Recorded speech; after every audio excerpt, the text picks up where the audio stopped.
ఫిలిప్పీ రాసిన పత్రిక 1వ అధ్యాయం 6వ వచనం. మీలో ఈ సత్క్రియను ఆరంభించిన వాడు యేసుక్రీస్తు దినం వరకు దానిని కొనసాగించునని. చూడండి, యేసుక్రీస్తు దినం అని అంటే మనము చనిపోయే వరకైనా పర్లేదు, లేకపోతే ఎత్తబడే వరకైనా పర్లేదు.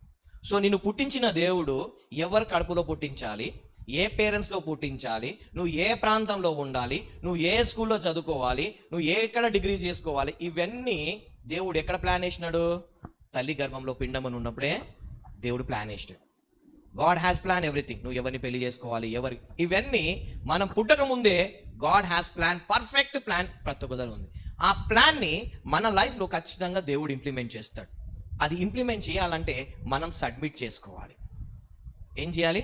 మనం ఆ ప్లాన్ కి సమర్పించుకుంటేనే దేవుడు మన జీవితాల కార్యాలు చేస్తాడు. ఒకవేళ మనం సగం సమర్పించుకుంటే సగమే జరుగుతుంది, సగం జరగదు. చూడండి, మనము ఇక్కడ 2వ రాజుల గ్రంథము 5వ అధ్యాయము 16వ వచనం. ఎలీషా, ఎవరి సన్నిధిని నేను నిలబడి ఉన్నాను, ఇశ్రాయేలు దేవుడైన ఆ యెహోవా జీవం తోడు నేనేమీ తీసుకొనను అని చెప్పాను. నయమాను అతన్ని ఎంతో బ్రతిమలాడినను అతడు ఒప్పకపోయాను. అప్పుడు యెహోవాకు తప్ప దహన బలినైనను మరి ఏ బలినైనను ఇతరమైన దేవతలకు నేనికను అర్పింపను. 2 కంచెరగాడిదలు మొయ్యపాటి మన్ను నీ దాసుడైన నాకు ఇప్పించకూడదా? నా యజమానుడు రొక్కుటకు రిమోను గుడిలో చొచ్చి నా చేతి మీద ఆనుకున్నప్పుడు నేను రిమోను గుడిలో నమస్కారం చేసినడలా రిమోను గుడిలో నేను నమస్కారం చేసిన సంగతిని గూర్చి యెహోవా నీ దాసుడైన నన్ను క్షమించునుగాక అని నయమాను చెప్పగా ఎలీషా నెమ్మది కలిగి పొమ్మని అతనికి సెలవిచ్చాను. ఇక్కడ ఏం జరుగుతుందంటే, నయమాన్కి ఒక చిన్న పాప చెప్పింది. నయమాన్ వాళ్ళ భార్యకి చెప్తే ఈయన ఏం చేసే మాట విని ఎలీషా దగ్గరకు వచ్చాడు. ఎలీషా దగ్గరకు వచ్చిన తర్వాత ఎలీషా ఏమంటాడు? ముఖం కూడా చూడాడు. వెళ్ళి ఏడాది ముందంటే ఆయన గుంగిపోతుంటే ఒక దాసుడు మళ్ళీ ఇంకో దాసుడు చెప్తాడు. చెప్పి, బాబు మునిగితే ఏం పోయిందిరా నాయన అంటే, మునగంగానే ఆయన స్వస్థ రాగానే ఈయన ఏం చేస్తాడు? మార మనసు పొందుతున్నాడు. ఏంటిది? నేను ఇక మీద నుండి ఇవన్నీ చెయ్యను అని చెప్పి మార మనసు పొంది ఆయనకు ధనం ఇస్తుంటే ఎలీషా ఏం చేసినాడు? నాకు ఏమీ వద్దు అన్నాడు కదా. ఏం వద్దు అన్నప్పుడు ఆయన వెళ్ళిపోతున్నప్పుడు మళ్ళీ 25వ వచనం చూద్దాం. అక్కడ అతడు లోపలికి పోయి తన యజమానుని ముందర నిలవగా ఎలీషా వాణించి 23వ వచనం చూద్దాం. అందుకు నయమాను, నీకు అనుకూలమైతే రెట్టింపు వెండిని తీసుకొనమని బతిమలాడి 2 సంచుల్లో 4 మణుగులు వెండిని కట్టి 2 దుస్తుల బట్టలనిచ్చి తన పనివారిలో 2 మీద వాటిని వేయగా వారు గెహాజీ ముందర వాటిని మోసుకుని పోయిరి. మెట్ల దగ్గరకు వారు రాగానే వారి యొద్ద నుండి గెహాజీ వాటిని తీసుకుని ఇంటిలో దాచి వారికి సెలవేయగా వారు వెళ్ళిపోయారు. అతడు లోపలికి పోయి తన యజమాని ముందర నిలవగా ఎలీషా వారిని చూసి, గెహాజీ నీవెచ్చటి నుండి వచ్చితివని అడిగినందుకు వాడు, నీ దాసుడైన నేను ఎచ్చటికి పోలేదు అనెను. అంతటా ఎలీషా వానితో, ఆ మనుషుడు తన రథము దిగి నిన్ను ఎదుర్కొనుటకు తిరిగి వచ్చినప్పుడు నా మనసు నీతో కూడా రాలేదా? ద్రవ్యమును వస్త్రములను ఒలివ చెట్ల తోటలను ద్రాక్ష తోటలను గొర్రెలను ఎడ్లను దాసదాసీలను సంపాదించుకుంటకు ఇది సమయమా? కాబట్టి నయమాన్నకు కలిగిన కుష్టు నీకును నీ సంతతికి సర్వకాలం అంటియుండును అని చెప్పగా వాడు మంచు వలె తెల్లనైన కుష్ఠము కలిగి ఎలీషా ఎదుటి నుండి బయటికి వెళ్ళాను. చూడండి, ప్రతి దానికి సమయం ఉంటుంది. ఎస్, కానీ ఇప్పుడు ఈయనేమన్నాడు? ఇది సమయమా అంటే, ఇది సమయం ఏంటిది? బంగారం వెండి సంపాదించుకునే సమయము కాదు. చూడండి, ఎలీషా ఏలియా దగ్గర ఎన్ని రెట్ల ఆత్మ పొందుకున్నాడు? 2 రెట్ల ఆత్మ పొందుకున్నాడు కదా. ఇప్పుడు గెహాజీ ఎన్ని రెట్ల ఆత్మ పొందుకోవాలి? 4 రెట్లు పొందుకోవాలి. కానీ ఏం పొందుకున్నాడు? ఎందుకు ఆయన కుష్టి వ్యాధి పొందుకున్నాడు అంటే, కొంచెం మనం ముందుకు వెళ్తే 2వ అధ్యాయంలో చూద్దాం. 9వ వచనం, 2వ అధ్యాయం 9వ వచనం. వారు దాటిపోయిన తర్వాత ఎలీషా స్టోరీ చూస్తే ఎలీషాకు ఏలియా గురించి అన్ని తెలుసు. పాజిటివ్ తెలుసు, నెగిటివ్ తెలుసు. ఏలియా దగ్గర ఎప్పుడు వచ్చినాడంటే, అగ్ని దించినప్పుడు లేడు. ఎలీషా అగ్ని దించినప్పుడు, చనిపోయినప్పుడు, బలిపీఠం కట్టి బలిని కురిపించినప్పుడు, ఇవన్నీ జరుగుతున్నప్పుడు ఎలీషా లేడు. ఎప్పుడు ఎలీషా సీన్లోకి వచ్చినాడు అంటే, ఏలియా ఆహాబ్ వాళ్ళ భార్య యెజబెల్తో పారిపోయినప్పుడు, అక్కడ కొండ మీద ఉన్నప్పుడు దేవుడు అతనితో మాట్లాడతాడు. 40 రోజులు ఉపవాసం ఉండి ప్రయాణం చేసిన తర్వాత అక్కడ దేవుడు అతనికి 3 టాస్క్లు ఇస్తాడు. ఏమని? నీ స్థానంలో ఎలీషాని పెట్టు, సిరియాకు రాజు, ఈయనకి రాజుగా అపాయింట్ చేయి అని చెప్పేసి 3 పనులు అప్పచెప్పి దేవుడు అక్కడ నుండి ఏలియాని పంపించినప్పుడు అప్పుడు ఏలియా వస్తాడు. అప్పటి వరకు ఏలియా దగ్గర చాలా మంది ఉన్నారు ప్రవక్తలు, కానీ దేవుడు ఎన్నుకుంది వ్యక్తి వేరే అని చెప్పినప్పుడు వస్తాడు. వచ్చిన తర్వాత అప్పుడు ఈయన మీద దుప్పటి వేసినప్పుడు ఎలీషా ఏమంటాడు? నేను వెళ్ళి మా మమ్మీ డాడీని ముద్దు పెట్టుకుని వస్తా అంటే వెళ్ళంట. కానీ మనం బైబిల్లో చూస్తాం, ఆయన ఎలీషా వాళ్ళ మమ్మీ డాడీకి వెళ్ళి ముద్దు పెట్టుకున్నట్టు లేదు. ఆయన ఏం చేస్తున్నాడు? ఆయన ఎలీషా వెళ్ళి తన దున్నుతున్న ఎద్దులను బలి ఇచ్చి ఆ కాడిని పెట్టి వంట వండి అందరికి భోజనాలు పెట్టి రిటర్న్ ఎక్కడికి వచ్చినాడు? ఆయన ఏలియా దగ్గరకు వచ్చినాడు, కానీ వాళ్ళ మమ్మీ డాడీని కలిసినట్టు లేదు. అంటే దాని అర్థం ఏంటిదంటే, నా జీవితంలో ఇంతవరకు నేను ఎలా బతికినా, నేను ఈ పొలం ద్వారా, ఈ ఎద్దుల ద్వారా, దీని ద్వారా నా జీవితాన్ని నేను కొనసాగించినాను. ఇది అంతా ఇప్పుడు దేవుడికి ఇచ్చేసేసి వచ్చేస్తున్నాను. మళ్ళా నో టర్నింగ్ బ్యాక్. మళ్ళీ వెనుకలికి వెలిగి తిరిగి చూడదే, లేకుంటే మొత్తం కాల్ చేసేది. ఆ కాడి కూడా ఏం చేసేసినాడు? కాల్ చేసేసి దాంతో వంట వండి అందరిని, మళ్ళా ఎడ్లు ఉన్నాయి, మళ్ళీ పోవాలి, ఎడ్లు ఏమైనాయో, నా పొలం ఏమైందో అని ఆలోచన రావద్దని మొత్తం దానికి ఎండ్ చేసి ఏలియా దగ్గరకు వచ్చాడు. ఈ ఏలియా దగ్గరకు వచ్చిన తర్వాత ఈయన ఏలియాని ఒక లీడర్గా చూస్తున్నాడు. ఎలీషా ఒక లీడర్గా చూస్తున్నాడు. కానీ ఎలీషా ఏం చేసినాడు? ఈయనకు తెలియదా? ఈయన పారిపోయిన సంగతి, బలిపీఠం ఇవన్నీ పాజిటివ్ నెగిటివ్ అన్నీ తెలుసు. కానీ ఆయన ఎప్పుడు ఏం చేసినాడు? ఏలియా దగ్గర ఉన్న అనాయింటింగ్ ని చూసినాడు. చూసి వచ్చాడు. వచ్చిన తర్వాత 10 ఏళ్ళు ఆయన ఏం చేసినాడు? ఏలియాకు పరిచారం చేసి, ఎక్కడికి వెళ్తే, బేతేల్కి వెళ్తా అంటే ఇక్కడ అధ్యాయంలో ఉంటుంది ఏంటిది? నేను బేతేల్కి వెళ్తా అంటే బేతేల్కి వస్తున్నాడు, యోర్దానికి వెళ్తున్నా అంటే యోర్దానికి వస్తాడు. ఎటు పడితే అటు ఏం చేస్తున్నాడు? ఈయన విడిచిపెట్టట్లేదు. ఎవరు? ఎలీషా ఏలియాని ఎక్కడ విడిచిపెట్టట్లేదు. కష్టమైన రూత్ ఏ విధంగా అయితే, నీ దేవుడే నా దేవుడు, నువ్వు ఎక్కడ చస్తావు నేను అక్కడ చస్తా, నువ్వు ఏం తింటావు అదే తింటా అన్నట్టు రూత్ ఏ విధంగా అయితే నయోమిని గట్టిగా పట్టుకుందో, ఇక్కడ కూడా ఎలీషా ఏలియాని గట్టిగా పట్టుకున్నాడు. వేరే సోర్స్ ఓన్లీ ఒకడే. ఈయనకు ఒకవేళ అనుకుంటే ఎలీషా చాలా సంపాదించుకోవచ్చు, కానీ ఏం చేసిన అవన్నీ విడిచిపెట్టి ఏలియా వెంబడిస్తున్నాడు. ఇక్కడ మన రూత్ కూడా చూస్తే తన యవ్వనం కాలంలో ఎవరితో వెళ్ళి పెళ్లి చేసుకోవచ్చు హాయిగా, కానీ విడిచిపెట్టి నయోమిని పట్టుకుంది. నయోమిని పట్టుకున్న తర్వాత ఈ నయోమి ఏం చేసింది? అరే మీ నన్ను నమ్ముకొని వచ్చింది కదా అని చెప్పేసి ఆమె లైఫ్ని ఏం చేసింది? ఒక మ్యారేజ్ చేసి తన లైఫ్ని జీసస్ క్రైస్ట్ యేసు ప్రభు వంశావళితో అటాచ్మెంట్ అయిపోయింది. ఎందుకు? ఈమె నిస్వార్థంగా దేవుడిని నమ్ముకొని, దేవుడి బిడ్డకు నిస్వార్థంగా ఈమెనే నా తల్లి అనుకొని సేవ చేసింది. ఇక్కడ ఎలీషా కూడా ఏలియాని ఎక్కడ పడితే అక్కడ వెంబడిస్తున్నాడు. బేతల్ కంటే బేతల్కి వస్తున్నాడు. అటు అరే బాబు నేను నీతోనే వస్తా, నీకు నాకేమైనా విడదీయాలంటే ఏంటిది? ప్రాణమే తప్పించి ఇంకా విడది. ఇక్కడ రూత్ ఏ విధంగా అన్నదో ఇక్కడ ఎలీషా కూడా అదే అంటున్నాడు. ఎలీషాకి ఏలియా ఒక నెగిటివ్ పాయింట్స్ తెలియదా? దాంతోపాటు ఏలియా ఎంత కష్టపడతాడు కూడా తెలుసు. మనం ఒకవేళ కంపేర్ చేసుకుంటే ఏలియా 17 అధ్యాయంలో సడన్గా వస్తాడు. మొదటి రాజులు 17 అధ్యాయం చూస్తే సడన్గా వస్తాడు. ఆయన తల్లిదండ్రులు ఎవరో, ఆయన ఎక్కడి నుండి వచ్చాడో, ఏ ప్రాంతమో, ఏ వంశమో, 12 గోత్రాలు ఏ గోత్రం ఏమీ తెలియదు, కానీ సడన్గా వచ్చాడు. ఇదే ఆది కాండంలో కూడా మిల్కీసెదెక్ సడన్ గా వచ్చాడు. ఆయన తల్లిదండ్రులు ఎవరో, ఎక్కడో ఏమీ తెలియదు, సడన్ గా వచ్చాడు. వచ్చిన వ్యక్తికి అబ్రహాం ఆతిథ్యం చేశాడు. అక్కడ నుండి ఏం పొందుకున్నాడు? ఆశీర్వాదాలు పొందుకున్నాడు. ఎక్కడ నుండి మెల్కీసెదెక్ని సన్మానించాడు. ఎక్కడ నుండి సడన్గా వచ్చాడు. వాళ్ళు ఇక్కడ ఏమి తెలియదు, కానీ ఆయన యాజకుడు అని తెలిసి ఆయన ఆతిథ్యం ఇచ్చిన తర్వాత అక్కడ నుండి బ్లెస్సింగ్స్ పొందుకొని అబ్రహాం తర్వాత బ్లెస్డ్ పర్సన్ గా మారిపోయాడు. ఇక్కడ కూడా ఎలియా ఎక్కడి నుండి వచ్చాడో తెలియదు. ఎవరికి తెలియదు. ఏ వంశము, ఎక్కడి నుండి వచ్చాడో ఏం తెలియదు. ఏ విధంగా అయితే మిల్కీసెదెక్ వచ్చి గాయమైపోయినాడో ఏలియా కూడా వచ్చాడు. వచ్చిన తర్వాత ఎలీషా, ఈ చాలా మంది ప్రవక్తలు, కానీ ఎలీషాని దేవుడు ఎన్నుకున్న తర్వాత ఏలియా ఎక్కడ పోతే ఎలీషా అక్కడ పోతూనే ఉన్నాడు. ఎటు పోతే అటు పోతున్నాడు. తర్వాత ఇప్పుడు ఈయన ఏమంటాడు? 9వ వచనం చూద్దాం. వారు దాటిపోయిన తర్వాత ఏలియా ఎలీషాను చూచి, నేను నీ యొద్ద నుండి తీయబడక మునుపు నీ కొరకు నేనేమి చేయకూడదును దాన్ని అడగమని చెప్పగా, ఎలీషా, నీకు కలిగిన ఆత్మలో 2 పాళ్ళు నా మీదికి వచ్చినట్లు దయచేయము అనెను.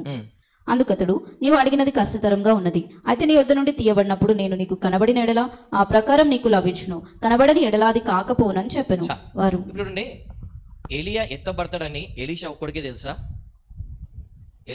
తెలుసా? నెక్స్ట్ చాప్టర్లోకి వెళ్తే అందరికీ తెలుసాడు. చూడండి, అక్కడనే ఉంటుంది. నేను చెప్పడం ఎందుకు మీకు. 15వ వచనం చూడండి. ఎరుకో దగ్గర నుండి కనిపెట్టుచుండిన ప్రవక్తల శిష్యులు అతన్ని చూచి, ఏలియా ఆత్మ ఎలీషా మీద నిలిచి ఉన్నదని చెప్పుకొని అతన్ని ఎదుర్కొనబోయి అతనికి సాష్టాంగ నమస్కారం. 3వ వచనం. ఏలియా, యెహోవా నన్ను బేతేలునకు పొమ్మని సెలవిచున్నాడు గనుక నీవు దయచేసి ఇక్కడ ఉండమని ఎలీషాతో నేను. ఎలీషా, యెహోవా జీవము తోడు, నీ జీవం తోడు, నేను నిన్ను విడువనని చెప్పగా వారిద్దరూ బేతేలునకు ప్రయాణం చేసిరి.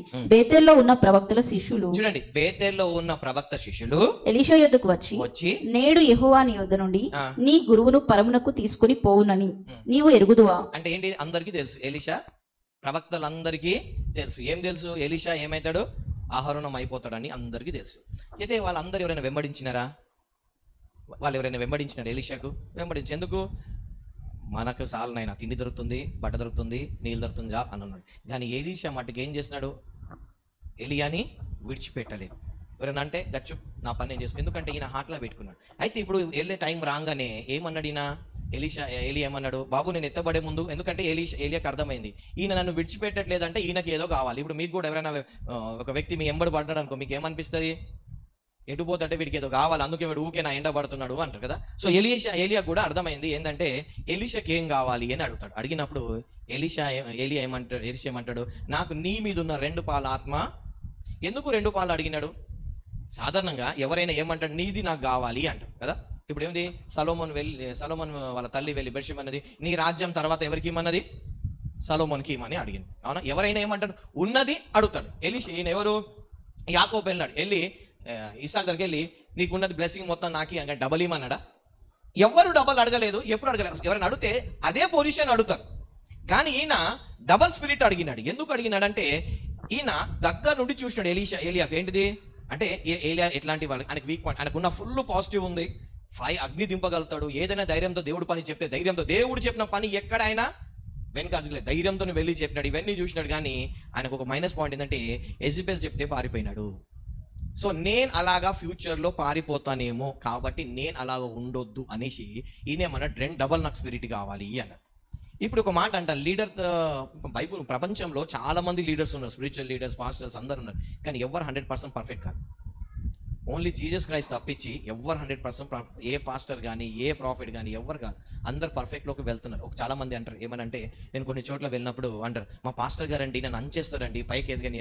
ఆయన ఎవరండి అని చేయడానికి? ఒకటి, దేవుడు నీకు అక్కడ వెళ్ళమన్నప్పుడు నువ్వు ఎవరి మాట విని వెళ్ళావు? దేవుడు వెళ్ళావు. అక్కడ ఎంతకాలం పెడతాడో దేవుడు నీకు నేర్పించడానికి పెట్టాడు, తర్వాత దేవుడే తీస్తాడు కదా అక్కడ నుండి. అవునా? ఇప్పుడు నాకు కూడా దేవుడు సేవకు పరిచయకు ముందు వచ్చే ముందు ఒక పాస్టర్ దగ్గర నాకు ఉండమన్నాడు. నేను వెళ్ళి అక్కడ ఉన్నా. ఉండి ఆయన ఏ పని ఆయన పాజిటివ్ చేసి ఆయన వర్షిప్ చేస్తే ప్రెజెన్స్ దిగిపోతుంది. ఆయన చాలా పవర్ఫుల్ మ్యాన్ ఆఫ్ గాడ్. ఆయన చూసిన ఆయనకున్న నెగిటివ్ కూడా నాకు తెలుసు. కానీ ఎప్పుడు నేను ఇక్కడ కూడా ఎక్కడ చెప్పలే ఆయన ఇట్లా చేసినాడని చెప్పేసి. ఎందుకంటే నేను నేర్చుకున్నా అక్కడ ఉన్న కొన్ని 1-2 yearsలో నాకు దేవుడు ఉండమన్నా నేను ఉన్నా, దేవుడు వెళ్ళిపోమన్నా నేను వెళ్ళిపోయినా. నేను అక్కడ నుండి ఆయన నాకు అంచేస్తున్నాడా, ఆయన తొక్కేస్తున్నాడా నేను ఎప్పుడు పట్టించుకోలేదు. నాకు దేవుడు ఉండమన్నాడు, నేను ఫెయిత్ఫుల్గా ఉండాలి అంతే. నా లీడర్కి నేను యథార్థంగా ఉండాలి కాబట్టి ఏదైనా వెళ్ళి చెప్పేసేటోని, నేను యథార్థంగా వెళ్ళి చెప్పేసేటోని. నాకు దేవుడు ఇట్లా చూపించి, నీ గురించి ఇట్లా చూపించి, నాకు ఇవి ఏదైనా చెప్పి. ఎందుకంటే నాకు దేవుడు ఇక్కడ పెట్టాడు, నేను దేవుడికి ఉత్తరవాదిని కాబట్టి నా లీడర్కి నమ్మకంగా ఉన్నాను. నేను సిరోజ్ ఉన్నాడు, నేనున్నాను, స్టెఫెన్ ఉన్నాడు, 7 మంది 9 మంది ఉండడు. ఎవ్వరు కూడా అక్కడ అపనమ్మకం అనేది లేదు. మా లీడర్ ఏంటంటే మేము అక్కడ అనుకుంటాం మేము యథార్థంగా ఉన్నామా లేదా. మేము బైబిల్లో కూడా సమయల్ ఫెయిల్, కానీ సమయల్ ఏమైనా ఎందుకు అంటే దేవుడు నిన్ను చూస్తాడు, నీకు ఒక దగ్గర పెట్టినాడంటే దట్ ఈస్ ఎ పర్పస్ అంటారు. అక్కడ నుండి నేర్చుకో. ఇక్కడ కూడా ఈయన ఎత్తబడతప్పుడు ఈయన ఏమన్నా నన్ను చూడమంటాడు. ఎవరిని? ఎలీషాకి ఏమంటాడు? నేను ఎత్తబడతప్పుడు నన్ను చూస్తే నీకు వస్తుంది అంటే ఈయన ఎలీషా ఏలియాని చూసి 2 ఆత్మ పొందుకున్నాడు. ఈయన ఎక్కడి నుండి తెచ్చుకున్నాడు అభిషేకము? ఏలియా దగ్గర నుండి తెచ్చుకున్నాడు, వేరే దగ్గర నుండి తెచ్చుకోలేదు. ఏలియా దగ్గర నుండి 2 ఆత్మ ఈయన ఏం చేసినాడు? రిసీవ్ చేసుకొని పొందుకొని ఇప్పుడు పరిచయం. ఏలియా చేసినట్టు అగ్ని దింపలేదు, కానీ ఏలియా కన్నా ఘనమైన పరిచయం చేసినాడు. ఆయన డబుల్ మిరాకిల్స్ చేసినాడు, డబుల్ చేసినాడు. ఇవన్నీ ఏలియా చేసిన దానికన్నా ఈయన చేసినాడు. ఇప్పుడు ఈయన కింద ఎవరున్నాడు? గెహాజీ ఉన్నాడు. గెహాజీ ఏం చేస్తున్నాడు? ఎలీషా దగ్గర నుండి తెచ్చుకోవాల్సింది పోయి ఎలీషా దగ్గరకు వచ్చిన వ్యక్తుల దగ్గర నుండి తెచ్చుకుంటున్నాడు. నేను అర్థమైంది చెప్పింది? ఎలీషా ఏమో ఏలియాని చూసి తెచ్చుకున్నాడు, ఏలియా దగ్గర నుండి తెచ్చుకున్నాడు, వేరే వ్యక్తి దగ్గర పోలేదు. కానీ గెహాజీ ఏం చేస్తున్నాడంటే ఎలీషా దగ్గరికి ఎవరైతే వస్తున్నారో ఆయన దగ్గరికి వెళ్ళి తెచ్చుకుంటున్నాడు. అది ఎట్లా అమ్మా? సీన్ అర్థమైందా కాలేదా? ఎలీషా ఎక్కడ తెచ్చుకున్నాడు? ఏలియాని చూసి ఏలియా దగ్గర నుండి తెచ్చుకున్నాడు. గెహాజీ ఎలీషాని చూడట్లేదు, ఎలీషా దగ్గర తెచ్చుకోవట్లేదు, ఎలీషా దగ్గరకు వచ్చిన వ్యక్తుల దగ్గర తెచ్చుకుంటున్నాడు. అందుకోసమే he lost god purpose plan అంతా లాస్ అయిపోయింది. మన లైఫ్లో కూడా మనం ఎక్కడి నుండి తెచ్చుకుంటున్నాం? యేసు ప్రభుని చూసుకొని తెచ్చుకుంటున్నామా, లేకపోతే మనుషుల దగ్గర నుండి తెచ్చుకుంటున్నామా? ఇప్పుడు గాడ్ నాకు ఒక విజన్ ఇచ్చినాడు అనుకో, దానికి ప్రొవిజన్ ఇచ్చేది ఎవరు? గాడ్. నేను మనుషులకు వెళ్ళి అడగాల్సిన అవసరం. నేను కూడా కొన్ని నిన్ననే, ప్రభా ఇప్పుడు ఇవి నాకు డబ్బులు కావాలి, ఏం చేయాలి అని ఆలోచించుకున్న ప్రే చేసుకుంటే దేవుడు ఈ మగవాడు ఇచ్చిన నైట్. కార్యము ఆరంభించిన వాడు నేను, దాన్ని కొనసాగించి వాడు నేను, తుదముట్టించి వాడు నేను, అల్ఫా ఒమేగా అయిన దేవుడు నేను. నిన్ను నేను ఒక పరిచర్యకు పిలిచినానంటే నీ పట్ల నాకు టోటల్ ప్లాన్ వేసుకున్నాకనే పిలిచినా నేను. నువ్వు స్టార్టింగ్లో అన్నం కావాలంటే నా మీద ఆధారపడ్డావు, అవునా? నీకు బట్టలు కావాలంటే నా మీద ఆధారపడ్డావు. నీకు సమస్తం నువ్వు నా పరిచయం స్టార్టింగ్ ఏ చిన్న ఏది మీద ఆధారపడ్డావో, ఏమీ లేనప్పుడు నీకు అన్ని ఇచ్చిన దేవుడిని ఇప్పుడు నీకు ఇవ్వనా? ఇప్పుడు నీకు ఇవ్వనా? ఇస్తావు. ఎందుకు? I had a plan for you. నువ్వు అనుకున్నావా ఇక్కడికి వస్తావని, నువ్వు అనుకున్నావా ఇట్లా చేస్తావని? నేనేం అనుకోలేదు, కానీ దేవుడు అనుకున్నాడు. నేను నా లైఫ్ ఇట్లా ఉంటుందని నేను ఎప్పుడూ ఊహించలేదు, కానీ నా లైఫ్ని డిజైన్ చేసిన వాడు ఎవరు? దేవుడు. ఇప్పుడు నా లైఫ్లో నెక్స్ట్ ఏం జరగాలి, ఎట్లా చేయాలి, దానికి ఏంటిది స్క్రిప్ట్ రాసింది ఎవరు? He's the director, he's the producer, he's the writer, I'm the actor. ఇప్పుడు ఒక సినిమాకు నువ్వు కాంట్రాక్ట్ చేస్తే డైరెక్టర్ ఎప్పుడు రమ్మంటే అక్కడ రావాలి. ఏ సీన్ అంటే ఆ సీన్ చేయాలి, వర్షంలో అంటే వర్షం చేయాలి, గుంతలు అంటే గుంతలు చేయాలి, రాత్రి అంటే రాత్రి చేయాలి, పొద్దుగాలంటే పొద్దుగాలు చేయాలి. డైరెక్టర్ ఎప్పుడు కాల్ చేస్తే అప్పుడు వెళ్ళాలి, అవునా? సినిమా కంప్లీట్ అయ్యే వరకు డైరెక్టరే మొత్తం, నువ్వు ఏ డ్రెస్ వేసుకోవాలో కూడా డైరెక్టరే డిసైడ్ చేస్తాడు. ఎక్కడ నీకు ఎలా చేయాలో మేకప్ కూడా ఆయననే చేస్తాడు. మొత్తం ఏంటి, నువ్వు వెళ్ళి డైరెక్టర్ చెప్పినట్టు వినాలి. సో నేను కూడా అంతే. ఇప్పుడు ఏంటిది అంటే మనం కూడా దేవుడికి మనం కాంట్రాక్ట్ సైన్ చేసినాం కదా, సచ్చే వరకు నీతో ఉంటాను, నువ్వు చెప్పిందే చేస్తాను సైన్ చేసినప్పుడు ఇప్పుడు ఆయన మనకు డైరెక్ట్ చేస్తాడు. అక్కడికి వెళ్ళి ఈ చిన్న షాట్ ఇచ్చి రామంటే చిన్న షాట్ ఇచ్చి రావాలి, వెళ్ళి పెద్ద యాక్టింగ్ చేయమంటే పెద్దగా యాక్టింగ్ చేసి రావాలి.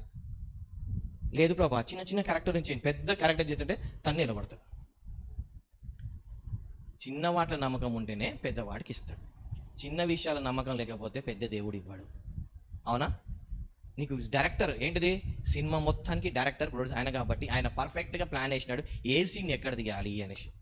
సో మన నా లైఫ్లో రాత్రి ఇదే అన్నాడు, నీకు నేను ఆల్రెడీ నీ లైఫ్లో ఎక్కడ ఏం చేయాలి అన్నీ నేను ప్లాన్ వేసి పెట్టినాను, బట్ నువ్వేం చేయాలి? ఎలీషా ఏలియాని చూసినట్టు నువ్వు నన్ను చూసి తీసుకోవాలంతే. ఒకవేళ గెహాజీ లెక్క మనుషుల దగ్గర వెళ్ళినావా అవుట్. ప్లాన్ ఏమైంది? ఇప్పుడు ఎలీషా ఏలియాని చూసి ఏం తెచ్చుకున్నాడు? డబ్బులు తెచ్చుకున్నాడు. ఇప్పుడు గెహాజీ ఎక్కడ ఎవరిని చూడాల్సిన వ్యక్తి? ఎలీషాని చూసి తెచ్చుకోవాల్సిన వ్యక్తి ఎలీషాని చూడకుండా ఎక్కడ చూస్తున్నాడు ఆయన? ఎలీషాని చూడకుండా ఎక్కడ చూస్తున్నాడు ఆయన?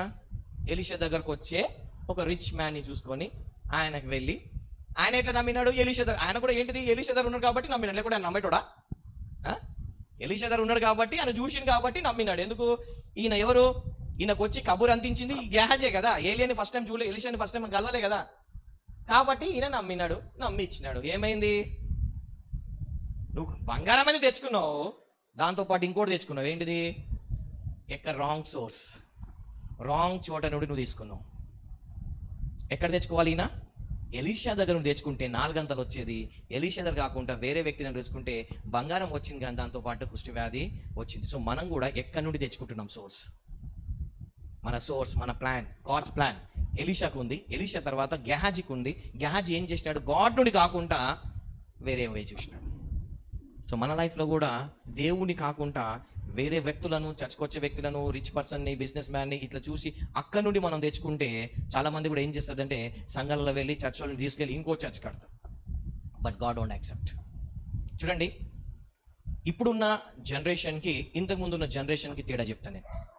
ఇంతకుముందు ఉన్న జనరేషన్ చూడండి, వాళ్ళ పాస్టర్లు కాలొత్తేతోళ్ళు, పాస్టర్లు బట్టలు ఉతికేతోళ్ళు, లెట్రిన్లు బాత్రూమ్లు కడిగేటోళ్ళు, ఇవన్నీ వాళ్ళ పనులు చేసి వచ్చి ఈ రోజు టాప్ పొజిషన్లో ఉన్నారు. ఈ రోజులలో ఒకవేళ పాస్టర్కి అంటే వాళ్ళకి ఎట్లా కావాలంటే సాఫ్ట్వేర్ ఇంజనీర్ లెక్క, కాల్ సెంటర్ లెక్క, ఇంటికి కార్ వస్తే ఇట్లా ఎక్కాలి, టక్ వేసుకోవాలి, టై కార్డ్ కాల్స్ కూడా వేసుకోవాలి, వెళ్ళాలి, సాఫ్ట్వేర్ కంపెనీలకి ఇలా బటన్ ఒత్తినట్టు ఒత్తేసి 2 మాటలు చెప్పి కానుకలు తీసుకొని రావాలి. ఈ రోజుల్లో అలాగ ఉంది. ఈ రోజుల్లో పాస్టర్ అంటే అలా అయిపోయింది. బైబిల్ గురించి తెలియదు, దేవుడికి ఒక సేవకుడి కింద ఉండడం తెలియదు, సేవకుడి ఏం లేదు. ఆ జనరేషన్కి ఈ జనరేషన్కి తేడా. ఇప్పుడు ఎలీషా ఏలియా దగ్గర ఉన్నాడు, నీళ్లు పోసినాడు, అన్ని సేవలు చేసినాడు, తెచ్చుకున్నాడు. నేను కూడా మా లీడర్ దగ్గర, మా చిన్నప్పటి పాస్టర్ అన్ని పనులు చేసినాం. ఆయన బట్టలు డ్రాయలు అన్నీ ఉతికినాం, అన్ని ఎందుకంటే ఒక పాస్టర్ దగ్గర ఉన్నప్పుడు ఆ పాస్టర్ నుండి ఎలా వస్తుందంటే నువ్వు ఈ సేవలు చేసినప్పుడే నువ్వు పొందుకుంటావు. ఈయనున్నాడు ఎవరు? యెహోషువ ఉన్నాడు, గుడారం దగ్గర బయట ఉంటాడు. మోషే కొండ వెళ్తే కొండ కిందనే ఉంటాడు. యుద్ధానికి వెళ్ళమంటే యుద్ధానికి వెళ్తాడు. వద్దంటే ఏంది, ఎంతమంది విడిచిపెట్టి నన్నే పోమంటావా అని ఎప్పుడు అనలే. యుద్ధానికైతేనే నేను గుర్తొస్తానా? నూన్ కుమారుడు యెహోషువ మరి పంచపెట్టడానికి ధనం అందించడానికి యెహోషువ గుర్తు రాడా అన్నాడు ఆయన. అనలే. ఎప్పుడు నేనే పోవాలా యుద్ధానికి అనలేదు ఆయన. మోషే ఏమి చెప్తాడో, ఎన్నిసార్లు ఎలా చెప్తాడో గమ్మున చేసినాడు. నెక్స్ట్ దేనికి ఏంది, ఆయన ఎప్పుడు ధనం ఆశించలే, పోస్ట్ ఆశించలే, ఏది ఆశించలే, నిస్వార్థంగా ఉన్నాడు. ఎవరు? యోషువ. మోషేకి నిస్వార్థంగా సేవ ఏది చెప్పినా తిరుగు మాట చెప్పలేదు ఆయన. ఇప్పుడు నువ్వు దేవుడితో మాట్లాడతావు కదా, నాకు కూడా ఒకసారి మాట్లాడిపోయి కూడా అడగలే. మోషే ఉన్నాడు, ఆయన కరెక్ట్ లీడ్ చేస్తున్న జనాలని, నేను ఆయనకు సహకారిగా ఉండాలి అంతే. మేము కూడా ఒక పాస్టర్ ఉన్నప్పుడు నేను ఈరోజు అదే అనుకునేటోళ్ళం. ఏమందంటే నువ్వు రైట్ హ్యాండ్, నేను లెఫ్ట్ హ్యాండ్, అట్లనే ఉందాం మనం అనుకునేటోళ్ళం. ఎవరైనా వచ్చిన ప్రేయర్కైనా మేము అట్లనే ఇది చేసేటోళ్ళం. ఎప్పుడు మేము ఇలా పోస్ట్ మేము ఇలాగా ఎప్పుడు మేము ఆశించలేదు. దేవుడు ఎట్లా తీసుకొచ్చి ఎట్లా పెట్టడం మాకు తెలియదు. జోషువ ఏం చేసినాడు, మోషేకి అక్కడ ఏది చెప్తే, ఎన్నిసార్లు చెప్తే, ఏది చెప్తే అక్కడ వెళ్ళి వెగుల వాళ్ళగా నువ్వు కూడా వెళ్ళి రమ్మంటే వెళ్ళి వచ్చినాడు. ఏది చేయమంటే అది చేసినాడు. యుద్ధానికి పోమంటే యుద్ధానికి పోయినాడు. ఆగు బాబు అంటే ఆగినాడు. ఎందుకు? దేవుడు నాకు ఇదే పని కోసం పిలిచినాడేమో, నేను ఇదే చేయాలేమో నమ్మకంగా చేసినాడు. నెక్స్ట్ అదే పొజిషన్ ఇచ్చినాడు ఆయన. సో మన లైఫ్లో మనం సోర్స్, బ్లెస్సింగ్స్, అనాయింటింగ్ ఎక్కడ నుంచి తెచ్చుకుంటామంటే ఈ విధంగా తెచ్చుకుంటాం మనం. నెక్స్ట్ మనం న్యూ టెస్ట్మెంట్లో ఒకవేళ చూస్తే యేసు ప్రభుతోని 12 మంది శిష్యులు ఉన్నారు కదా. ఈ 12 మంది యేసు ప్రభునే వెంబడిస్తున్నారు. ఈ 12 మందిలో 11 మందికి యేసు ప్రభునే చూస్తున్నాడు, సోర్స్ తెచ్చుకుంటున్నాడు. గెహాజీ పోయినట్టు ఇస్కరియోతు ఏం చేసినాడు, యేసు ప్రభు దగ్గర తప్పించుకొని వెళ్ళి వేరే యాజకుల దగ్గర ఏం తెచ్చుకున్నాడు? వెండి నాణాలు తెచ్చుకున్నాడు. ఏ విధంగా అయితే గెహాజీ ఎలీషా దగ్గర నుండి తెచ్చుకోకుండా నహిమాన్ ద్వారా వెళ్ళి తెచ్చుకున్నాడో, ఇక్కడ ఇస్కరియోతు కూడా యేసు ప్రభు నుండి తెచ్చుకోకుండా యాజకుల దగ్గర నుండి వెళ్ళి తెచ్చుకున్నాడు. ఏమైనాడు? పోనీ అనుభవించినాడా? పోనీ ఈయన గెహాజీ అనుభవించినాడా? పోనీ ఇస్కరియోతు అనుభవించినాడా? ఏమైంది ఆఖరికి? కానీ అదే 11 మంది శిష్యులు ఎక్కడి నుండి తెచ్చుకున్నాడు సోర్స్?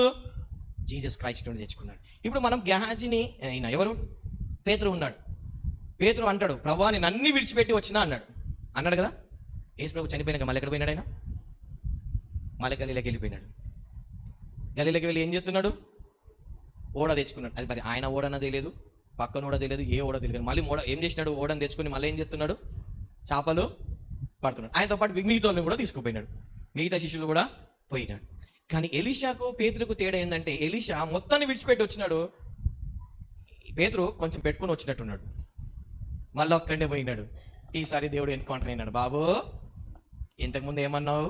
అన్ని విడిచిపెట్టి వచ్చినాను, మళ్ళీ ఇదేంటైనా విడిచిపెట్టేసినాడు, పోయి మేడగదిలో కూర్చున్నాడు. అప్పుడు మన లైఫ్లో కూడా చాలాసార్లు మనం అన్ని విడిచిపెట్టేసినాం అనుకుంటాం, కానీ కొన్ని పెట్టుకుంటాం. పేతురులాగా, ఎలీషాలకు అన్ని విడిచిపెట్టామని అనుకుంటాము, కానీ పేతురులాగా కొన్నిసార్లు మనం ఏం చేస్తాం? కొన్ని పెట్టుకుంటాం. ఎప్పుడైతే అది విడిచిపెట్టి మేడగది ఎక్కినాడో పేతురు ఏమైనాడు? పరిశుద్ధాత్మతో నింపబడ్డాడు. చూడండి, పేతురుని ఎవరు లిఫ్ట్ చేసినారు? ఎలీషాని ఎవరు లిఫ్ట్ చేసినారు? మనల్ని కూడా లిఫ్ట్ చేసేవాడు దేవుడు. మనంతలో మనం ఎప్పుడు పైకి రావాలని దేవుడే లిఫ్ట్ చేస్తాడు. బట్ నువ్వు ఉన్న దాంట్లో నీకు ఏం చేయాలి? నువ్వు నమ్మకంగా ఉండాలి. ఎవరేమనుకుంటున్నారు, వాళ్ళేమనుకుంటున్నారు, చీపు గీపు లేదు. అందరూ ఏంటిది? మన సోర్స్ ఏది? ఏలియా నుండి ఎలీషా తెచ్చుకున్నాడు. శిష్యులందరూ యేసు ప్రభుని చూసి తెచ్చుకున్నాడు. ఇక్కడ గెహాజీ 4 గంటల ఆత్మ పొందుకోవాల్సింది ప్రపంచం వైపు, లోకం వైపు చూసి ఏం తెచ్చుకున్నాడు? ధనం వచ్చింది. అబ్బా ధనం ఎంత? మళ్ళీ ఆయన మోసుకోవట్లేదు, నహిమాన్ పని మనుషులతోనే మోయిస్తున్నాడు. అంటే ఎంత ధనం తెచ్చుకున్నాడు మరి? వాళ్ళిద్దరు పనికర్తలు వచ్చి దించగానే అబ్బా చాలిగా పోండిగా. ఎందుకంటే మధ్యలో కనిపించినారు అనుకో, ఎలీషా కనిపించినారు అనుకో, ఎవరు ప్రవక్త అంటే కాదు, వాళ్ళకు దారి చూపిస్తున్నా అని చెప్పడానికి. మళ్ళీ ఎంత తెలియగలడు కదా. ప్రవక్తలు కనిపించినారు అనుకో, ఏంది గెహాజీ ఎక్కడ వీళ్ళంతా ఎట్టుపోతున్నారంటే, ఏం లే వాళ్ళకు ఎలీషా రమ్మనంటే వాళ్ళ దారి తీసుకెళ్తున్నా అని చెప్పడానికి. మరి ఇంటికి రాగానే అబ్బా నాకు టాస్క్ కంప్లీట్ అయిపోయింది అనుకుందని చెప్పి వాళ్ళు పంపించి లోపల తెచ్చుకున్నాడు. కానీ ఎలీషా ఏమన్నాడు అక్కడ? ఎలీషా చూద్దాం అక్కడ 11వ వచనంలో, 5వ అధ్యాయం 26వ వచనం. అంతటా ఎలీషా వానితో, ఆ మనుషుడు తన రథం దిగి నిన్ను ఎదుర్కొంటకు తిరిగి వచ్చినప్పుడు నా మనసు నీతో కూడా రాలేదా? ఏంటంట? నా మనసు నీతో కూడా రాలేదా? ద్రవ్యమును, వస్త్రములను, ఒలివ చెట్ల తోటలను, ద్రాక్ష తోటలను, గొర్రెలను. చూడండి, ఒక మాట చెప్తాను. ఎప్పుడైనా దేవుడు ఒక కాపరిని, ఒక ప్రవక్తను ఎవరైనా పెడితే వాళ్ళ కింద వస్తే వీళ్ళ స్పిరిట్ వాళ్ళతో ఉంటుంది. అది నమ్మినా నమ్మకపోయినా వాస్తవం. అది గొర్రెలు కాపరి పెట్టినప్పుడు, గొర్రెలు వచ్చినప్పుడు ఆ గొర్రె ఎట్లుంటుందో గొర్రెకు తెలియదు, కానీ కాపరికి తెలుస్తుంది.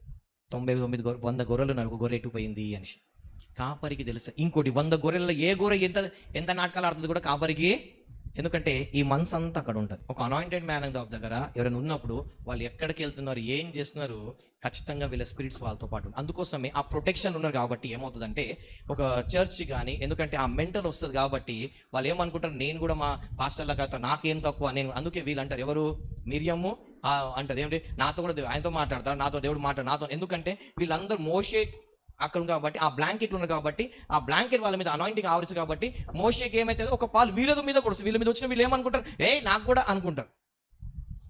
దాంట్లోకి వెళ్ళి వెళ్ళిపోయినాక అప్పుడు అర్థమవుతుంది ఏమైంది అని చెప్పి. అక్కడ ఉన్నప్పుడు ఆ కవరింగ్ ఉన్నావు కాబట్టి అది నీకు ఏమైంది మాట్లాడడము, ఈవెన్ డ్రీమ్స్ కానీ విజన్ కానీ దేవుడు నడిపింపు, నేను చేస్తాను ఇవన్నీ వచ్చినాయి. దాన్ని బయటికి వెళ్ళినాక అది బ్రేక్ అయిపోతే అప్పుడు నువ్వు ఎంటీ పోలేదా. ఆ వ్యక్తికి ఏమనిపిస్తుంది, పోయిన వ్యక్తికి నేను మంచి కరెక్టే ఉన్నాను, నాకు దేవుడు ఆత్మ నాతో ఉంది, నేను కరెక్టే చేస్తున్నా, కరెక్టే తెచ్చుకుంటున్నా, కరెక్టే పెట్టుకున్నా, ఎవ్వరికి తెలియదు అని అనుకుంటాను. దేవుడి నుండి వాయిసా దయ్యం వాయిసా కూడా డిజైన్ చేయాలి. కొంతమంది అనుకుంటారు నీతోనే దేవుడు నాతో దయ్యం కూడా మాట్లాడుతుంది తెలుసా. దేవుడు కాదు, నాతో దయ్యం కూడా మాట్లాడుతుంది, దయ్యాలు కూడా కనిపిస్తాయి. కానీ దయ్యానికి దేవుడు వాయిస్కి డిజైన్ చేయాలి. దేవుడా దయ్యమా? దయ్యాలు కూడా యేసుప్రభు వేషంలో వచ్చి నాకు చాలాసార్లు కనిపిస్తాయి, కానీ అప్పుడు చూస్తాను దయ్యం మీద యేసుప్రభు కాడనేసి. మీరు అనుకుంటే దేవుడు మీతోనే మాట్లాడే, దేవుడు కాదు, నాతో దయ్యం కూడా మాట్లాడతాడు. కానీ దయ్యం వాయిస్ని నేను గుర్తుపడతా. దయ్యాన్ని ఎలా గుర్తుపడతా? ఎందుకంటే నేను యేసుప్రభుని ధరించుకున్నా కాబట్టి ఆ వాయిసెస్ని గుర్తుపట్టవచ్చు. దేవుడు వాయిస్కి అడిక్ట్ అయిపోయినాను కాబట్టి దేవుడు వాయిస్ ఎలా ఉంటుందో, దేవుడు నాతో ఎలా మాట్లాడతాడో నాకు తెలుసు. దేవుడు నాకు కనిపించినప్పుడు ఎలా కనిపిస్తాడో, ఎలా నేను దేవుడిని రికగ్నైజ్ చేయాలో నాకు తెలుసు. ఎలా తెలుసు? హోలీ స్పిరిట్ హెల్ప్ ద్వారా. గాడ్ వాయిసా? అన్ని గాడ్ వాయిస్ ఉండవు. నేను ప్రే చేసేటప్పుడు ఈవిల్ స్పిరిట్ మాట్లాడుతుంది, గాడ్ మాట్లాడతాడు, ఈవిల్ మాట్లాడుతుంది, అన్ని వాయిస్ ఉంది. కానీ దానికి అందుకే వివేచన వరం కలగాలి. ఏ వాయిస్ గాడ్ నుండి, ఏ వాయిస్ దేవుడి నుండి కాదు, అవన్నీ డిజైన్ చేయాలి. అన్ని గాడ్ అని అనుకోవడం కాదు. నువ్వు రాంగ్ వేలోకి వెళ్ళిపోతావు, కొట్టుకుపోతావు. దేవుడు వాయిస్ అన్ని దేవుడు వాయిస్. దేవుడే నాతో మాట్లాడితే ఏమైంది మరి? ఎంతవరకు ఫుల్ఫిల్మెంట్ అయింది మరి? నాతో కూడా మాట్లాడు, దేవుడు మాట్లాడతాడు, దయ్యం కూడా మాట్లాడతాడు. యేసుప్రభుతో దయ్యం మాట్లాడలేదా? పౌలుతో దయ్యం మాట్లాడలేదా? కానీ దయ్యం మాట్లాడి నేను ఎవరు చెప్పరు. చాలామంది సేవకులతో దయ్యం కూడా మాట్లాడుతుంది. ఒకసారి డాక్టర్ డీజెస్ అంకుల్ హాస్పిటల్ ఉన్నప్పుడు ఎవ్వరు లేరంట, చీకటైపోయి దయ్యం వచ్చి మాట్లాడు. లూసిఫర్ మరి ఏ దయ్యమో తెలిసి దయ్యం వచ్చి మాట్లాడిందంట. చూడు నీ లైఫ్ అట్లా ఇట్లా అని చెప్పేస్తే దాని తర్వాత లేదు నాకు జీజసే కావాలని చెప్తే ఆ దయ్యం అప్పుడు విడిచిపెట్టిపోయింది. అప్పుడు ఆయన హీలింగ్ అయినాడు. దయ్యం కూడా మాట్లాడుతుంది, దయ్యం దేవుడు మాట్లాడుతుంది. కానీ దయ్యం వాయిస్ ఏదో, దేవుని ఒక వాయిస్ ఏదో. నేను ఆల్రెడీ చెప్పాను, ఈ ఇయర్లో దయ్యాలు మనుషుల రూపంలో వస్తాయి. Be careful. ఈ ఇయర్లో ఎక్కువ అవుతాయి దయ్యాలు మనుషుల రూపంలో వచ్చి మనుషుల దగ్గరనే నీ వీక్ పాయింట్ తెలుసుకొని ఆ వీక్ పాయింట్తోనే వాళ్ళు మాట్లాడి ఆ వీక్ పాయింట్ నీ ఫుల్ఫిల్ చేయాలని. ఎగ్జాంపుల్ అంటే నేను ఎలా మీకు వీక్ పాయింట్, కొంతమందికి నాన్ వెజ్ తినడం ఇష్టం అనుకోండి, నాకు రోజు చికెన్ తినాలి, చికెన్ ఫ్రై తినాలి అని ఇష్టం అనుకో. కానీ రోజు మనిషికి దొరకదే. అప్పుడు ఏం చేస్తాడు ఈ సాతాన్ గాడు, మనిషి వైపు చూసుకొని నీకు ఇది ఇష్టం కదా నాడు తిందాందా అని చెప్పేసి తినిపిస్తాడు. తినిపించి నీకున్న రక్షణ, నీకున్నదంతా వాళ్ళు లాక్కొని నేను విడిచిపెట్టిపోతాడు. ఎగ్జాంపుల్ చెప్తున్నాను. అందుకోసమే ఆ ఆత్మలు దేవునివా కావా ఏం చేయాలంట? వివేచించమని యాకోబు పత్రిక 4:4 రాయబడింది. సో మన లైఫ్లో కూడా ఎవ్రీథింగ్ ఏదైనా జీసస్ నుండి తెచ్చుకోవాలి, అనాయింటెడ్ మ్యాన్ ఆఫ్ గాడ్ నుండి తెచ్చుకోవాలి. వేరే సోర్స్ వద్దు. ఒకవేళ నువ్వు ఏలియాని చూస్తే 2 ఆత్మ వచ్చింది, అదే గెహాజీ కూడా ఎలీషాని చూస్తే 4 ఆత్మ వచ్చి, కానీ ఎలీషాని చూడకుండా ఎక్కడ చూసినాడు ఆయన? నెహెమాని రిచ్ పర్సన్ని చూసినాడు. దేవుని ఒక చర్చ్ అంటే ఆత్మల బంధకాల నుండి విడుదల పొందుకోవాలి, ప్రతి ఒక్కరు రక్షణ పొందుకోవాలి, దేవుళ్ళు ఎదగాలి, వాడబడాలి, ఇవి చూడాలి ఆత్మీయంగా. ప్రియుడా, నువ్వు ఆత్మలో వడిదినట్టు అన్నిట్లో, నువ్వు ఆత్మలో వడిదిలో అన్నిట్లో ఆటోమేటిక్ సుఖంగా దానికి స్పెషల్గా నీకు 1 లక్ష రూపాయలు వచ్చుగా కానీ ఇవన్నీ ఏం అవసరమే లేదు. నీకు దేవుడు అన్నాడు నీ ప్రతి అవసరము తీరుస్తాడు, అంతే. నువ్వు నమ్ము, తీరుస్తాడు, అంతే. అంత తప్పించి ఇవన్నీ అవసరం ఉండదు మనకు. అవి ఇస్తాడు దేవుడు. కానీ మన మందిరం ఏ మందిరం? దేవుని ఒక మందిరం ఏంటంట? ప్రార్థన. మన సోర్స్, మనకు కావాల్సిందంతా ఎక్కడ తెచ్చుకోవాలి? ఏలియా దేవుడి మీద ఆధారపడ్డాడు కాబట్టి కాకులు తీసుకొచ్చినాయి. ఒకసారి ఆలోచిద్దాం, దేవుడు 100 కాకులు చెప్పి ఉండొచ్చు మాంసం రొట్టె తీసుకెళ్ళమని. ఒకవేళ ఎన్ని కాకులు మింగేసి ఉండొచ్చు? ఒకవేళ మింగేస్తే ఇంకో కాకిని పంపిస్తాడు దేవుడు, అవునా కదా? ఒకవేళ ఏలియా కాకుల మీద ఆధారపడ్డా, దేవుడి మీద ఆధారపడ్డా? కాకుల మీద ఆధారపడి ఉంటే కాకి గుటుకుమనేవి. అందుకోసం మన కాకుల మీద ఆధారపడద్దు. దేని మీద? కాకిని సృష్టించి కాకిని ఆజ్ఞాపించి దేవుడి మీద. మోషే కూడా ఏం చేసినాడు? ఇగో గుడారం కడుతున్నాం, ఇష్టం ఉన్న వాళ్ళు ఇవ్వండి అన్నాడు. ఒకటేసారి చెప్పినాడు. అందరు అక్కడక్కడక్కడగా తీసుకొచ్చారు. సాల్ బాబోయ్ అన్నాడు. దాని తర్వాత ఏమన్నాడు? గుడారానికి నెలకు ఎవరైనా స్పాన్సర్ చేస్తారా అని అంటే 12 మంది మేం చేస్తామని చెప్పి వచ్చినాడు. Only one announcement. కలిసినప్పుడెల్లా ఒకవేళ ఊహించుకుందాం, మోషే దేవుడు గుడారం కట్టమన్నప్పుడు బయటికి వెళ్తాడు కదా, వెళ్ళినప్పుడు ఎలా ఎవరైనా కలిసినారనుకో, రిచ్ మ్యాన్స్, ఇగో గుడారం కట్టాం ఏమన్నా ఇవ్వు అన్నాడా? అనలేదు. ఆయన అడిగినాడా మోషే? అడగలేదు. పోగానే ఇగో గుడారానికి తక్కువ పడుతుంది, వెళ్ళి నీ దాని బంగారం ఉంది కదా, ఐగుప్తులు ఇప్పించినా కదా, కట్టు అన్నాడా? అనలేదు. ఆయన where there is God vision there is God provision. దేవుడు ఒక ఇస్తే తను పట్టుకు వెళ్ళిపోవాలి అంతే. దేవుడు అవన్నీ మెల్లమెల్లగా ఎట్లా ప్రొవిజన్ చేస్తాడు. ఇంతవరకు దేవుడికి నడిపించిన దేవుడు ఇంకా మీద కూడా నడిపిస్తాడు. మన source must be Jesus Christ. మనుషుల వైపు చూడద్దు. ఎవరి వైపు చూడాలి? యేసు వైపు చూడాలి. యేసు వైపు చూస్తే నీకు 2 కాదు 4 గంటల ఆత్మ వస్తుంది. కానీ యేసు దగ్గరకు వచ్చి మనుషుల వైపు చూస్తే ధనం వస్తుంది. ధనంతో పాటు వాళ్ళ దరిద్రం శాపాలు కూడా వస్తాయి. గెహాజీ అట్లనే పోగొట్టుకున్నాడు.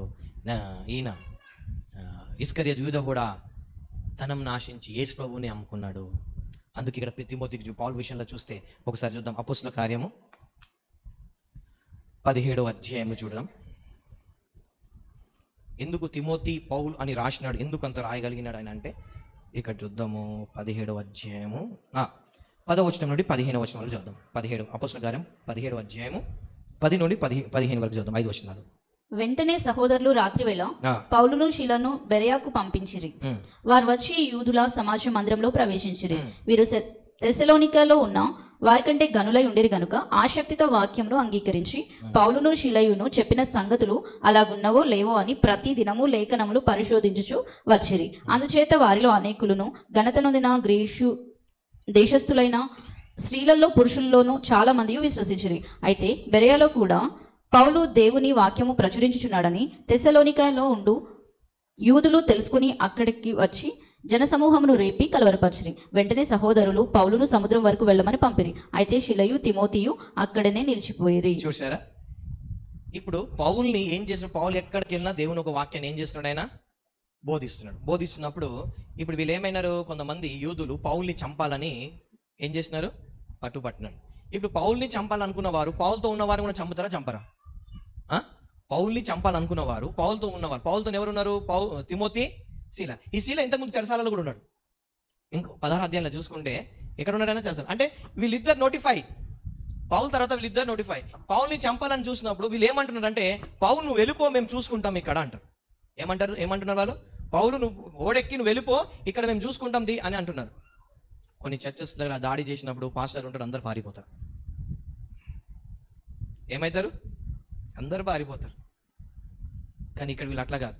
నువ్వు వెళ్ళు, మేము చూసుకుంటాం. ఇక్కడ దావీదు దగ్గర కూడా యోబు అంటాడు, నువ్వు ఇక్కడనే ఉండు, మేము చూసుకుంటాం. మా ప్రాణాలు పోతే పెద్ద పట్టింపు, కానీ నీ ప్రాణం చాలా విలువైందని యోబు అంటాడు దావీదుకి.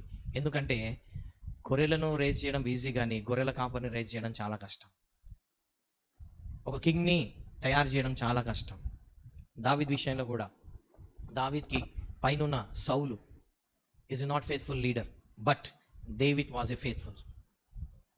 ఆయన పైన అధికారి నమ్మకంగా లేడు, దేవుడికి నమ్మకం లేడు, ఎవరికి నమ్మకం లేదు. కానీ దేవుడు ఈయనను అక్కడ పెట్టిడు కాబట్టి దావీదు నమ్మకంగా ఉన్నాడు. అభిషేక్తుని నేను ఎలా చేతుతా, ఎవరైనా సౌలు గురించి తప్పు మాట్లాడితే వాడికే చంపేస్తాడు. నువ్వు ఎట్లా అనేసి దేవుడు అది చూస్తాడు. How dare you to talk about మా అనంటెడ్ అనేసి.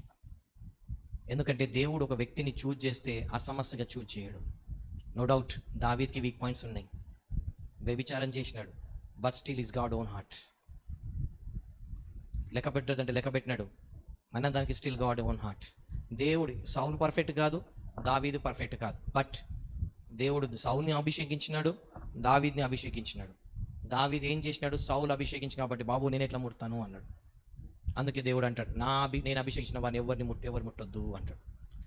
మనుషులు అభిషేకించిన సేవకులు ఉన్నారు, దేవుడు అభిషేకించిన సేవకులు ఉన్నారు. నువ్వు మనుషులు అభిషేకించిన సేవకులకేనే దేవుడు, కానీ దేవుడు అభిషేకించి దేవుడు ఎన్నుకున్న సేవకులకి నువ్వు చేస్తే దేవుడు ఎట్లా ఊరుకుంటాడు?